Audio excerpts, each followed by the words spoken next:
मैंने Stein gun वहीं फेंकी और सिंधिया की कुटिया की तरफ दौड़ लगा दी, लेकिन मैं घेरे में आ चुका था। गोलियां मेरे सर के ऊपर से निकल नहीं थी। मैं झुक कर भाग रहा था। अब दिन का उजाला चारों तरफ फैल गया था। मैं जैसे ही आश्रम के तालाब वाले दरख्तों के झुंड से बाहर निकला, सामने 10-12 मुसल्ले आदमी जिन्होंने फौजी वर्दियां पहन रखी थी, स्टीन गनों का रुख मेरी तरफ किए खड़े थे। मैं बगैर असले के था, सिर्फ एक चाकू ही मेरे पास था जो इस वक्त मेरे काम नहीं आ सकता था। इन लोगों ने मुझ पर एक भी गोली न चलाई। शायद इन्हें यह हुक्म मिला था कि मुझे जिंदा गिरफ्तार किया जाए। उन्होंने मुझे फौरन काबू में कर लिया। ये मामूली कदो कामत के आदमी थे, रंग गहरे सांवले थे। अभी इन्हें मालूम नहीं था कि मैं इनके 2 आदमियों का खून कर चुका हूँ। वो मुझे खींचते हुए मंदिर की तरफ ले गए। एक ऊंचे चबूतरे पर बना हुआ ये मंदिर एक खंडर लग रहा था। वो आपस में इस इलाके की जुबान में बातें कर रहे थे, जो कुछ मेरी समझ में आ रही थी। मेरा हुलिया जोगियों वाला था। वो हैरान थे कि मेरे पास स्टीन गन कहाँ से आ गई। उन्होंने मुझे मंदिर के एक तंगो तारीख तहखाने में फेंक कर दरवाज़ा बंद कर दिया। मैंने धोती के डब्बे में से चाकू निकालकर कोने में पत्थरों के नीचे छुपा दिया। थोड़ी देर बाद ही 2 मुसल्ले आदमी अंदर दाखिल हुए। इनके पीछे 2 और आदमी आ गए। उन्होंने मेरे हाथ रस्सी से पीछे बांध दिए और खींचते हुए तहखाने से निकालकर एक नीम रोशन रहदरी में से गुजरने लगे। एक रहदरी के पत्थर की दीवार पर बड़ी फाहिश पोज वाली मूर्तियां बनी हुई थीं। यहाँ उन्होंने मुझे एक कोठरी में बंद करके बाहर ताला लगा दिया। मैं नंगे फर्श पर बैठ गया और सोचने लगा कि जब इन लोगों को पता चलेगा कि मैं इनके 2 आदमी मार चुका हूँ, तो ये मुझे किसी सूरत में भी जिंदा नहीं छोड़ेंगे। मौत मेरे सामने खड़ी थी। मैं सिर्फ खुदा को याद कर रहा था। बहुत देर गुजर गई, फिर बाहर कदमों की आहट सुनाई दी। दरवाज़ा खुला और 3 बावर्दी मुसल्ले सपेरे आए और मुझे पकड़कर एक और तंग से कमरे में ले गए, जहाँ 6-7 मुसल्ले सपेरे पहले से मौजूद थे। इनमें से एक इनका अफसर मालूम हो रहा था। इसने मुझे घूर कर देखा और इस इलाके की हिंदुस्तानी जुबान में मुझे गाली दी और फिर इतनी जोर से मेरे मुंह पर थप्पड़ मारा कि मेरी आंखों के आगे तारे नाचने लगे। तुमने हमारे 2 आदमियों को कत्ल किया है। हम तुम्हें अभी गोली मार देते अगर महादेव जी का हुक्म न होता कि तुम्हें इनके सामने जिंदा पेश किया जाए।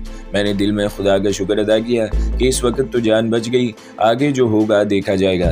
वो मुझे वहाँ से मंदिर की मुख्तलिफ घुटी फिजा वाली तंगो तारीख रहदरियों में से गुजारते हुए एक ऐसी जगह ले आए जहाँ एक दरवाजे के बाहर 2 मुसल्ले सपेरे पहरा दे रहे थे। अफसर सपेरे ने कहा, महाराज से अर्ज करो कि इनका आदमी हम पकड़ ले आए हैं। एक आदमी अंदर चला गया। वापिस आया तो वो बोला, अंदर ले जाओ इस राक्षस को। मुझे एक छोटे हाल कमरे में लाया गया, जिसकी छत ज़्यादा ऊंची नहीं थी। जगह जगह चौकोर सुतून छत तक चले गए। इन सुतूनों पर नंगी औरतों की मूर्तें कुंदा की गई थी। छत के साथ पीतल के रोशन दिए लटक रहे थे। इस हाल कमरे में से गुजारकर वो लोग मुझे आगे एक और हाल कमरे में ले आए। ये छोटा हाल कमरा था। फर्श पर कालीन बिछे थे। सामने दीवार के साथ एक बड़ा तख्त बिछा हुआ था। इस पर एक सुर्ख रंग का टाउच रखा हुआ था जो खाली था। इसके दोनों जानिब 2 जवान और नीम उरियान लड़कियां मोरफल थामे साकत खड़ी थी। मुझे एक सुतून के साथ बिठा दिया गया। मेरे हाथ खोल दिए गए। कोई 15-20 मिनट गुजरे होंगे कि सनिक बजाने की आवाज़ें आने लगी। मेरे साथ जो मुसल्ले फौजी सपेरे आए थे वो घुटनों के बल हो गए। उन्होंने मुझे भी घुटनों के बल बिठा दिया। जिस तरफ से सनिक बजने की आवाज़ें आ रही थी, इस तरफ सुर्ख पर्दे गिरे हुए थे। 2 जाफरानी कपड़ों और लंबे बालों वाले आदमी पर्दे के पीछे से नमूदार हुए। उन्होंने पर्दे एक तरफ हटा दिए। एक पालकी आई जिसको 4 आदमियों ने कांधों पर उठा रखा था। आगे आगे 4 पुजारी सनिक बजा रहे थे। पालकी पर एक भारी भरकम आदमी बैठा था। इसने गेरवे रंग की धोती पहनी हुई थी, तोंद फूली हुई थी। गले में और बाजुओं पर हीरे मोतियों के हार लटक रहे थे। सर पर एक ताज था जिस पर नीले रंग का अजदहा का सर बना हुआ था। पालकी के पीछे भी 4 आदमी थे जो श्लोक पढ़ते कदम कदम चल रहे थे। पालकी तख्त के पास लाकर रख दी गई। मोटी तोंद वाला आदमी 2 पुजारियों के सहारे से पालकी में से निकला और तख्त पर बैठ गया। पीछे 2 नीम उरियां जवान लड़कियां खड़ी थी। वो मोरफल हिलाने लगी। तख्त के चारों कोनों पर चांदी के दिए रोशन कर दिए थे। मैं समझ गया कि यही शैतानी महादेव है जो इस पुरस्रार आश्रम में दूर दराज से हसीन औरतों को मंगवा कर इनकी इज्जतों से खेलता है। इसकी आंखें सुर्ख थी। इसके हाथ में चांदी का असा था जिसकी मूठ पर भी अजदहा का सर बना हुआ था। इसने तख्त पर बैठते ही असा को आहिस्ता से बुलंद किया और खरखराती भारी आवाज़ में कहा, दुश्मन को मेरे करीब लाओ। 2 आदमी मुझे घसीटते हुए तख्त के पास ले गए और घुटनों के बल बिठा दिया। एक फौजी वर्दी वाले ने कहा, देवताओं के देवता महाराज, महादेव गुरु यही हमारा दुश्मन है जो बाहर से आया है और जिसने हमारे 2 आदमियों को मौत के घाट उतार दिया है। शैतान महादेव ने मुझे कहर आलून नजरों से देखा और पूछा, तुम्हें यहाँ किसने भेजा है? तुम यहाँ किसकी मदद को आए हो? अगर तुम सच सच बता दोगे तो मैं तुम्हारी जान नहीं लूँगा। मैंने फ़ौरन अदाकारी करते हुए हाथ बांध कर कहा, महाराज मैं बेकसूर हूँ, मैंने आपके 2 आदमियों का खून नहीं किया, मुझे किसी ने नहीं भेजा। मैं आलोप नगर को देखने के शौक में यहाँ आ गया था, तालाब के पास रात को सो गया। सुबह सुबह औरतों को स्नान करते देख रहा था कि आपके आदमियों ने मुझ पर गोलियां बरसानी शुरू कर दी। शैतान महादेव ने कहा, तुमने भी जवाब में फायरिंग की थी, तुम्हारे पास टीन गन कहाँ से आई थी? इस आदमी के जुमलों से जाहिर होता था कि ये उर्दू जानता है और मॉडर्न ज़माने के असला वगैरह से खूब वाकिफ़ है। मैंने कहा, महाराज मैंने गोली नहीं चलाई, महाराज मैं तो मामूली सजोगी हूँ, मुझे क्या पता गोली कैसे चलाई जाती है। फौजी वर्दी वाला सपेरा जो अफसर था बोला, महाराज ये झूठ बोलता है, इसने हम पर जवाबी फायरिंग की है, हमने इसे खुद स्टीन गन से फायरिंग करते देखा है। महाराज ये कोई जासूस है जिसे हमारे दुश्मनों ने यहाँ के हालात मालूम करने भेजा है। शैतानी महादेव ने गुस्से में आकर कहा, अगर इसे हमारे दुश्मनों ने भेजा है तो ये हमारे सांपों और मगरमच्छों से बचकर आलोप नगर और हमारे आश्रम तक कैसे पहुँच गया है? तख्त के पास एक बूढ़ा पुजारी खड़ा था, इसने हाथ बांध कर कहा, महाराज इसने ज़रूर अपने ऊपर कोई मंत्र फूंक रखा है, ये कोई बड़ा खतरनाक जोगी मालूम होता है। शैतानी महादेव ने चांदी का आसा ऊपर उठाकर हुक्म दिया, गंगोली को बुलाओ। एक पुजारी फौरन चला गया। महादेव मुझे खा जाने वाली नज़रों से देख रहा था। इसके हलक से सांस लेते हुए खरखराहट की आवाज़ें निकल रही थी। कहने लगा, तुम जोगी सन्यासी नहीं हो, ये मुझे मालूम हो गया है, अभी वक्त है बता दो कि तुम असल में कौन हो और तुम्हें किसने भेजा है। मैंने वही अल्फाज दोहरा दिए कि महाराज मुझे किसी ने नहीं भेजा, मैं बेकसूर हूँ, मैं आला बात का हूँ, जोगी बनने का शौक था। गंगा के किनारे एक साधु महाराज ने मुझे जोगी बना दिया। मैंने वैद शास्त्र नहीं पढ़े, मैं शहर का रहने वाला हूँ, आलोप नगर देखने का शौक मुझे यहाँ खींच लाया, मुझे क्षमा कर दे महाराज। महादेव इस दौरान कहर आलोन नज़रों से मेरी तरफ देखकर गर्दन दाएं बाएं हिलाता रहा। गंगोली आ गया, जिसको मैंने फ़ौरन पहचान लिया। ये वही दुष्ट सपेरा था जिसको मैंने दिल्ली वाले क्वार्टर में शाम के वक्त मंडलाते देखा और दूसरे दिन यही सपेरा मेरी बीवी को वरगला कर ले गया था। इस सपेरे ने मुझे नहीं देखा क्योंकि इसका मेरा आमना सामना कभी नहीं हुआ था। दुष्ट सपेरे ने मेरी तरफ देखा, फिर महादेव के आगे हाथ बांधकर झुक गया। महादेव ने कहा, गंगोली ये बाहर का जासूस है, ये मालूम करो कि इसने अपने बदन पर कौन सा मंत्र फूंक रखा है जिसके असर से ये हमारे जहरीले सांपों मगरमच्छों और खूनी दरख्तों से जिंदा सलामत बचकर यहाँ तक आ गया। गंगोली आहिस्ता आहिस्ता कदम उठाता मेरे पास आ गया। इसने मुंह ही मुंह में कोई श्लोक पढ़कर मुझ पर फूंका, फिर खुद ब खुद चौंक कर पीछे हट गया। दोबारा मेरे करीब आया और मेरे जिस्म को सूंघने लगा। फिर महादेव के तख्त के पास जाकर बोला, महादेवता, इस शख्स की जिस्म से ऐसी बू आ रही है जिसको सूंघ कर जहरीले सांप और मगरमच्छ भाग जाते हैं, आदमखोर दरख्तों की टहनियाँ सिमट जाती हैं। महाराज ये कोई बड़ा खतरनाक जोगी है। महादेव गुस्से से कांपता हुआ तख्त से उठ खड़ा हुआ, इसका सांस जोर जोर से चल रहा था। कड़क कर बोला, इस दुष्ट को शीशनाग वाली कोठरी में बंद कर दो, अमावस की रात हम खुद इसको अपने सामने खोलते हुए तेल के कड़ाव में डालेंगे, ले जाओ इसे। सपेरे फौजी मुझे घसीटते हुए वहां से निकाल कर ले गए। मेरा ख्याल था कि मुझे जिस कोठरी में बंद किया जाएगा इसमें कोई बहुत बड़ा सांप भी होगा। चूंकि महादेव अमावस की रात तक मुझे जिंदा रखना चाहता है, इसलिए मुझे यकीन था कि इस कोठरी में शीशनाग नहीं होगा, अगर हुआ भी तो वो सांप ही होगा और मेरे जिस्म से निकलने वाली बू इसे मेरे करीब नहीं आने देगी। वो लोग मुझे आश्रम की इमारत से बाहर ले आए। आमने सामने तंग कोठरियों वाले खंडर नुमा मंदिर थे। दिन का वक्त था मगर वहाँ कोई आदमी, कोई पुजारी नजर नहीं आ रहा था। मेरे हाथ पीछे बांध दिए गए। ये लोग मुझे मंदिरों के दरमियान वीरान उजाड़ रास्ते में से गुजारते हुए एक टीले के पास ले आए। यहाँ पत्थर की दीवारों और पत्थर की छत वाली एक कोठरी थी जिसके लकड़ी के पुराने दरवाजे के आगे लोहे का बड़ा मजबूत जंगला लगा हुआ था। ये बिल्कुल हवालात के दरवाजे की तरह था। एक सपेरे फौजी ने आगे बढ़कर लोहे के जंगले वाले दरवाजे का ताला खोला, फिर लकड़ी के पुराने दरवाजे का ताला खोला और मुझे पकड़कर अंदर धकेल कर दोनों दरवाजे बंद करके ताले लगा दिए। इस कोठरी को महादेव शैतान ने शीशनाग वाली कोठरी कहा था। अंदर अंधेरा छाया हुआ था। पहले तो मुझे कुछ नजर न आया, फिर दीवार के ऊपर छत के करीब बने हुए छोटे से रोशनदान में से जो दिन की रोशनी अंदर आ रही थी, इसकी वजह से कुछ नजर आना शुरू हो गया। कोठरी के फर्श पर सूखा घास फूस बिछा हुआ था, इसके अलावा कुछ नहीं था। कोठरी में हबस और गर्मी थी, मच्छर भी थे। मच्छरों ने फौरन मुझ पर हमला किया, लेकिन मेरे जिस्म से निकलने वाली बू पाकर जिधर से आए थे इधर को ही भाग गए। इस एतबार से मैं बड़े सुकून में था कि कम से कम मुझे मच्छर अब तंग नहीं करेंगे। मैं सूखी घास पर एक तरफ होकर बैठ गया। जहन में तरह तरह के ख्याल आने लगे। जमीला ने मुझे नहीं पहचाना, इस पर किए गए मंत्रों का असर कैसे दूर किया जा सकता है? क्या मैं इसे दोबारा मिल सकूंगा? खुदा जाने इनकी अमावस की रात कब आएगी। इस रात ये लोग मुझे खोलते हुए तेल के कड़ाव में डाल देंगे। हो सकता है अमावस की रात कल की रात हो। मैं खुदा के हुजूर सर झुकाकर दुआएं मांगने लगा। रात भर का जागा हुआ था। मुझ पर क़ुनूत तारी होने लगी। मैं ऊँगते ऊँगते वहीं घास पर पड़कर सो गया। आंखें इस वक्त खुली जब कोई मेरे पाँव पर जोर से ठोकरें मार रहा था। उठो दुष्ट, मेरे साथ आओ। लकड़ी और लोहे के दोनों दरवाजे के ताले खुले थे, मगर बाहर दो सपेरे फौजी स्टेन करने लिए दाएं बाएं पोजीशन लेकर खड़ी थे। जब फौजी सपेरे ने मुझे जगाया था, वो मुझे चंद कदमों के फासले पर एक छोटी सी कोठरी के पास ले गया और बोला, जाओ अंदर जाकर स्नान वगैरह कर लो। एक तंग सा गुसलखाना था जहाँ पानी से भरी हुई बाल्टी और मिट्टी का प्याला रखा हुआ था। नलका वगैरह कोई नहीं था। मैंने अच्छी तरह से गुसल किया, सर में जमी हुई राख मलकर निकाल दी, वही धोती पहनी और गुसलखाने से बाहर आ गया। बाहर मुसल्ले फौजी सपेरा मौजूद था। वो मुझे स्टेन गन की नोक पर वापस लोहे के जंगले वाली कोठरी में ले आया और अंदर धकेल कर इसने दोनों दरवाजों पर ताले लगा दिए। बाहर निकली हुई धूप से मैंने अंदाजा लगा लिया था कि दोपहर का वक्त हो गया हुआ है। मुझे भूख भी महसूस रही है। मैं घास फूस के बिस्तर पर बैठ गया। सारा दिन गुजर गया। भूख और प्यास से मैं निढाल हो रहा था। रोशनदान में से आती दिन की रोशनी मांद पड़ जाती थी, फिर ये धुंधली रोशनी भी गायब हो गई। बाहर रात पड़ गई। बाहर से किसी की आवाज़ भी नहीं आ रही थी। किसी वक्त सपेरे फौजियों की एक दूसरे से एक आध जुमला बोलने की आवाज़ सुनाई दे जाती थी। इसके बाद फिर वही मौत की खामोशी तारी हो जाती। इस कोठरी में नागवार बू रची हुई थी। शायद इसमें कभी कोई बड़ा अजदा रहता होगा। जब रात हो गई तो दरवाजे का ताला खुलने की आवाज़ आई। फिर दरवाज़ा खुला और एक औरत अंदर आई। इसने जोगरों वाली जर्द धोती बांध रखी थी। कोठरी में अंधेरा था। इस औरत के हाथों में एक थाल था जिसमें पीतल का दिया रोशन था। मैंने इसे फौरन पहचान लिया।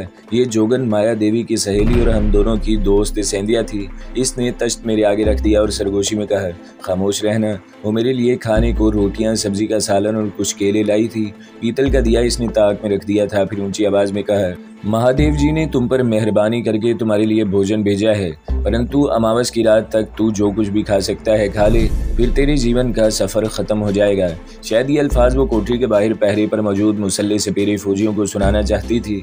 वो मेरे सामने आकर बैठ गई। धीमी आवाज़ में बोली, मैंने गंगोली सपेरे से कहकर तुम्हें रोज़ाना शाम को भोजन कराने की ड्यूटी लगवाई है।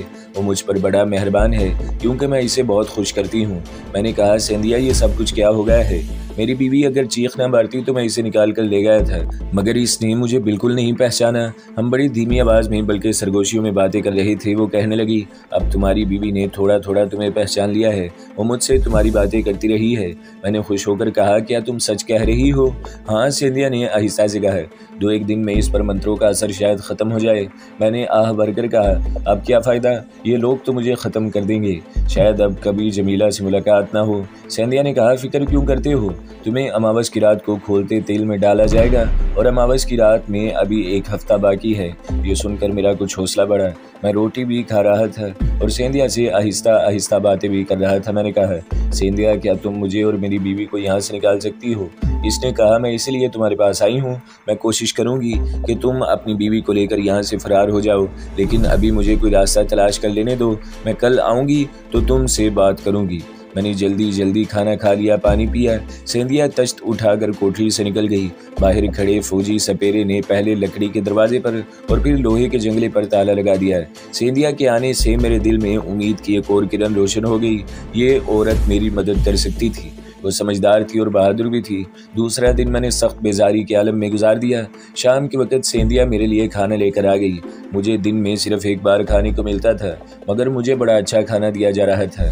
शायद महादेव चाहता था कि मैं मौत के वक्त तक पूरी तरह सेहतमंद रहूं, ताकि मुझे खोलते हुए तेल के कड़ाहे में गिरने के बाद ज़्यादा से ज़्यादा अजियत पहुंचे। सेंधिया मेरे सामने बैठ गई। मैं खाना खाने लगा। इसने ऊंची आवाज़ में बाहर पहरेदारों को सुनाने के लिए मुझे बुरा भला कहा।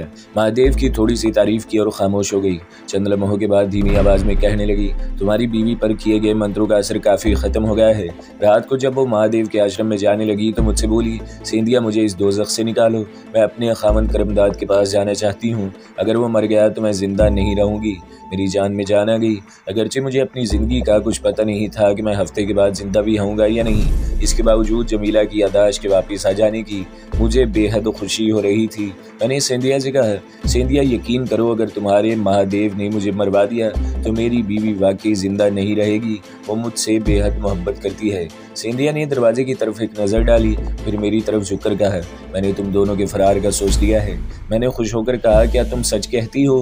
हाँ हाँ, आहिस्ता बात करो। इसने मुझे दबी आवाज़ में डांटते हुए कहा, कल शाम को आऊँगी, तुम तैयार रहना। इसके बाद सेंधिया जल्दी से उठकर लकड़ी के दरवाजे के बंद कियाड़ियों के पास गई और कान लगाकर दूसरी तरफ से कुछ सुनने लगी। फिर इसने थोड़ा सा दरवाज़ा खोलकर देखा। इसके बाद जल्दी से दरवाज़ा बंद करके मेरे सामने बैठ गई और सरगोशी में बोली, तुम कल रात तैयार रहना। क्या जमीला को तुम साथ लाओगी? खामोश रहो, ये मैं तुम्हें कल बताऊंगी। वो चली गई। मेरे लिए दूसरे दिन की शाम करना पहाड़ काटने के बराबर हो गया। सारे दिन सोचता रहा कि सेंधिया ने क्या इंतज़ाम किया होगा, कहीं हमारे साथ वो भी मौत के मुंह में न चली जाए। ये हकीकत है कि शैतान नगरी से हमारा निकलना नामुमकिन नजर आता था, मगर सेंधिया वहाँ के तमाम खुफिया रास्तों की भेदी थी। ज़रूर वो हमें किसी खुफिया सुरंग से फरार करवाने वाली थी। बड़ी मुश्किल से दिन का तीसरा पहर हुआ, फिर शाम का अंधेरा छा गया। अंधेरा ज़रा गहरा हुआ तो ताला खुलने की आवाज़ आई। सेंधिया मेरे लिए भोजन लेकर आ गई थी। आज वो पीतल का नया दिया लाई थी। इसने नया दिया ताक में रखकर पुराना दिया उठा लिया, जिसकी लो तेल कम हो जाने की वजह से मदम हो रही थी। मैं पुरुमीन नज़रों से इसकी तरफ देख रहा था। वो मेरे सामने बैठ गई। मामूल के मुताबिक इसने बाहर सपेरे फौजियों को सुनाने की खातिर मुझे बुलंद आवाज़ में बुरा भला कहा है, अपने शैतानी महादेव की तारीफ की और सरगोशी में कहने लगी, तुम्हें आज आधी रात के बाद यहाँ से फरार हो जाना है। मैंने तुम्हारी बीवी को तैयार कर लिया है। मैं इसे लेकर अपनी कुटिया में मौजूद होंगी, लेकिन इस कोठरी से निकलने का कोई तरीका तुम्हें खुद सोचना पड़ेगा। बाहर दो सपीरे पहरा दे रहे हैं, इनके पास 3 गन्ने भी हैं। मैं इन्हें यहाँ से नहीं हटा सकती। ये काम तुम्हें खुद करना होगा। मैं एक बार तो परेशान हो गया। वो सच कहती थी। 2 फौजी सपेरे हर वक्त बाहर पहरे पर मौजूद होते थे। वो इन्हें ना तो हलाक कर सकती थी और ना किसी तरीके से इन्हें वहाँ से इधर उधर कर सकती थी। इस तरह से इस पर बाद में शक किया जा सकता था। इसने मुझे एक ऐसा काम सौंप दिया था जो इस वक्त मुझे बहुत मुश्किल मालूम हो रहा था, मगर मेरी कमांडो ट्रेनिंग वहाँ भी मेरे काम आई। मैंने एक तरीका सोच लिया है। मैंने सेंधिया से कहा, मेरे पास एक तरकीब है, लेकिन हो सकता है वो कामयाब ना हो। अगर ऐसा हुआ तो तुम क्या करोगी? वो धीमी आवाज़ में बोली, फिर यही होगा कि तुम अपनी बीवी को हासिल किए बगैर ही मौत के मुंह में झोंक दिए जाओगे। ये अच्छी तरह से समझ लो कि ये तुम्हारी ज़िंदगी का आखिरी मौका है। तुम्हें हर हालत में आज आधी रात के बाद इस कोठरी से निकलना होगा। मैं खाना भी खा रहा था और मेरा जहन तेज़ी से काम भी कर रहा था। मेरे पास सिर्फ एक ही तरीका था, मैं इसी को आजमा सकता था। मुझे 99% यकीन था कि मेरी तरकीब कामयाब रहेगी। मैंने सेंधिया को बड़े एतमाद से कहा, मैं आधी रात के बाद तुम्हारी कुटिया में ज़रूर पहुंचूंगा। अगर ना पहुंच सका तो समझ लेना कि मैं ज़िंदा नहीं हूँ। फिर तुम अगर कर सको तो सिर्फ इतना कर देना कि मेरी जमीला को यहाँ से निकाल कर दिल्ली मेरे दोस्त के घर पहुँचा देना। मैंने सेंधिया को अपने दोस्त और मोहसिन मुश्ताक साहब का नाम बता दिया। वो बोली, ये काम मेरे इख्तियार में नहीं है। अगर तुम आज रात मेरी कुटिया में न पहुँचे और जिंदा भी रह गए तो ये लोग तुम्हें मौत के घाट उतार देंगे और समझ लेना कि तुम्हारी बीवी महादेव के आश्रम में ही बूढ़ी होकर मरेगी। अब मैं जाती हूँ, आधी रात होने में 3 घंटे बाकी हैं। मैं 3 घंटों के बाद जिस तरह भी हो सका तुम्हारी बीवी को लेकर अपनी कुटिया में पहुंच जाऊंगी। अगर तुम ना आए तो मैं तुम्हारी बीवी को लेकर वापस आश्रम में जाऊंगी। इसके बाद वो तश्त उठाकर चलेगी। मेरे पास 3 घंटे थे, बल्कि मेरे हिसाब से 2 घंटे थे। इस अरसे में मुझे सिर्फ एक कमांडो एक्शन करना था। ये कमांडो एक्शन मुझे और मेरी बीवी को नई जिंदगी भी अता कर सकता था और यही कमांडो एक्शन मेरी जिंदगी का आखिरी एक्शन भी साबित हो सकता था। इस किस्म का एक्शन अपनी कमांडो सर्विस में मैं कई बार कर चुका था। कभी इसमें कामयाब रहा था और कभी कामयाब नहीं हुआ था, लेकिन यहाँ मेरे पास कोई चॉइस नहीं थी। मुझे अपने एक्शन में हर हालत में कामयाब होना था। नाकामी की सूरत में मेरी मौत थी और मेरी बीवी जमीला की जिंदगी की बर्बादी और तबाही थी। मेरे पास कोई हथियार नहीं था, कमांडो चाकू भी नहीं था। इसकी मुझे ज़्यादा परवाह नहीं थी, क्योंकि कमांडो निहत्था भी हो तो दुश्मन को काबू करना जानता है। लेकिन यहाँ टारगेट मेरे सामने नहीं था। मुझे टारगेट को कोठरी के अंदर मुहैया करना था। आगे चलकर आपको मालूम हो जाएगा कि मैं किस किस्म का कमांडो एक्शन करने वाला था। ये कोई पुरस्कार या अनोखा एक्शन नहीं था, लेकिन इसका कामयाब होना लाजमी था। दूसरी सूरत में मेरी मौत और मेरी बीवी की तबाही थी। तो दोस्तों, अगली किस्त सुनने के लिए हमारे चैनल को ज़रूर सब्सक्राइब करें, वीडियो को लाइक करें और बेल के आइकन पर भी क्लिक कर दें, ताकि हर जो आने वाली वीडियोज़ हैं वो आपको सबसे पहले मिलती रहें।